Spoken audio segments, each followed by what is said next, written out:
فرعون. هذه أمة. أستغفر الله.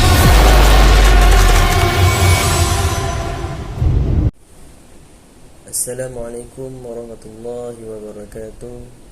Kumpulan kami akan membincangkan atau membuat review atau reaction tentang filem Munafik 2. Filem Munafik 2 ialah sebuah filem seram Malaysia di 2018 yang diarahkan dan ditulis oleh Syamsul Yusof. Filem ini merupakan kesinambungan daripada filem Munafik yang ditayangkan pada 2016. Ia juga merupakan filem ke-40 terbitan Scope Production dan dibintangi oleh Syamsul Yusof sendiri sebagai Ustaz Adam, Fiz Fairuz, Maya Karin, Nasibilahan, Fauzi Nawawi, Mawi, Rahim Nazali dan pelakon Indonesia Weni Panca. Ia mengisahkan tentang perjuangan Ustaz Adam yang berhadapan dengan kultus ajaran sesat di perkampungan yang sangat terpencil yang diketuai oleh Abu Jah, iaitu Nasibilahan, dan menyelamatkan seorang ibu tunggal, iaitu Sakinah, dari kejahatan Abu Jah.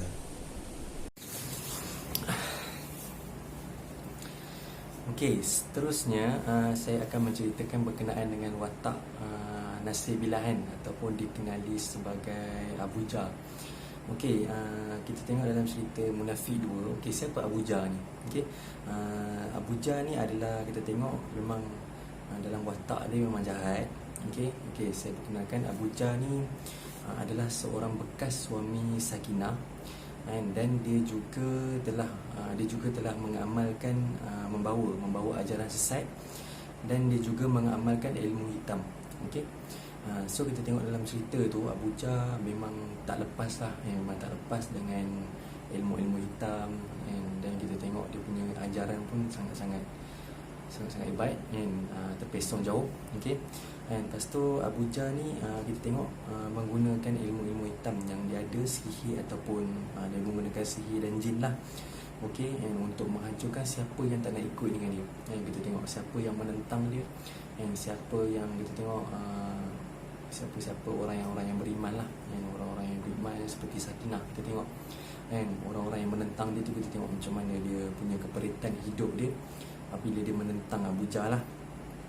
Okey, so dengan benda macam tu, Sakinah tak tahan, dan Sakinah membuat keputusan untuk membantu orang-orang kampung dia, dan dia menjemput Ustaz Adam lah, daripada seberang kampung. Okey, dengan kedatangan Ustaz Adam di situ, Ustaz Adam bukan saja dia terkejut. Okey, dia bukan saja terkejut dengan apa yang berlaku pada Sakinah. Okey, dan dia juga terkejut dengan kampung tersebut yang dulu yang aman. Okey, yang aman, tenteram, orang-orang kampung dia sangat-sangat santun, baik, tetapi telah mengikut ajaran-ajaran sesat dan terpesong jauh dengan ahli sunnah wal jamaah dan akidah lah. Okey, so Ustaz Adam di situ dia bertanggungjawab untuk menyelesaikanlah masalah-masalah tersebut, dan di situlah bermulanya Ustaz Adam membantu orang-orang kampung tersebut. 2 tahun selepas peristiwa dalam filem pertama, kehidupan Ustaz Adam kembali tenang selepas diselubungi dengan kematian isteri dan anaknya. Dia kini menjadi pendakwah bebas dan meneruskan tanggungjawab membantu golongan yang terkena gangguan sihir atau jin di serata tempat di kampung halamannya. Ujian yang menimpa sebelum ini telah mengajarnya untuk lebih tawaduk pada ilahi. Namun apa yang mengilurkan, Adam sentiasa dihantui dengan imbasan-imbasan silam tentang kematian Maria. Adam juga sering didatangi seorang wanita misteri yang mempersakkan tentang keimanan dan takdir Tuhan. Dalam masa yang sama, di seberang kampung tinggal seorang wanita bersama Sakinah dan anaknya perempuannya Aina. Sakinah terpaksa menjaga bapanya, iaitu Imam Malik, yang mengidap penyakit misteri. Kehidupan Sakinah yang daif memberi tekanan padanya, ditambah pula dia dan anaknya beberapa kali diganggu syaitan. Sakinah percaya apa yang dihadapinya berpunca daripada Abu Jah, seorang munafik dan ketua ajaran sesat di kampung yang sama. Abu Jahl mempunyai pengikut yang ramai dan digeruni penduduk kampung. Sakinah atau sesiapa sahaja yang masih berpegang pada Islam adalah musuh Abu Jahl. Bismillahirrahmanirrahim. Assalamualaikum warahmatullahi wabarakatuh. Nama saya Abdul Syahmi, nombor matrik 2012013. Okey, secara kesimpulannya, apa yang kami dapat dari filem ini ialah ciri-ciri atau perilaku orang-orang munafik. Terdapat hadis dan ayat Al-Quran yang menceritakan tentang ciri-ciri orang munafik. Antaranya di dalam hadis ialah Rasulullah SAW bersabda, tanda orang munafik tu ada 3. Apabila ia berkata, ia berbohong. Apabila berjanji, ia mungkiri. Dan apabila dipercayai, dia mengkhianati. Berbohong dalam berucap merupakan ciri pertama orang munafik. Tentunya dalam hal ini, berbohong yang dilakukan adalah bohongan yang dapat merugikan orang lain.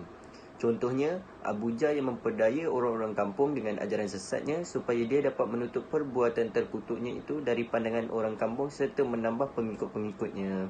Seterusnya, apa yang boleh dikatakan tentang Umar berdasarkan potongan ayat dari surah Al-Isra' ayat 34 yang bermaksud, dan penuhilah janji, sesungguhnya janji itu pasti dimintai dipertanggungjawabkannya. Seseorang yang munafik juga bercirikan orang yang pengkhianat. Orang yang berkhianat berarti perbuatannya dan ucapannya tidak dapat dipercayai. Contohnya, Umar yang sering menegur dan memberi peringatan kepada Ustaz Adam dengan menggunakan ayat Al-Quran dan As-Sunnah, tetapi sebenarnya Umar sama-sama bersekutu dengan ajaran Abu Jahl. Okey, manusia itu sifatnya mudah lupa apabila dikurniakan sesuatu yang istimewa. Agama sering menjadi topeng kepuraan, alat menyamar dari rupa sebenar yang menakutkan. Ujian yang sebenar itu hakikatnya terletak pada kesenangan dan kelebihan yang dikurniakan, kerana hati ini sifatnya memang mudah dibolak-balikkan.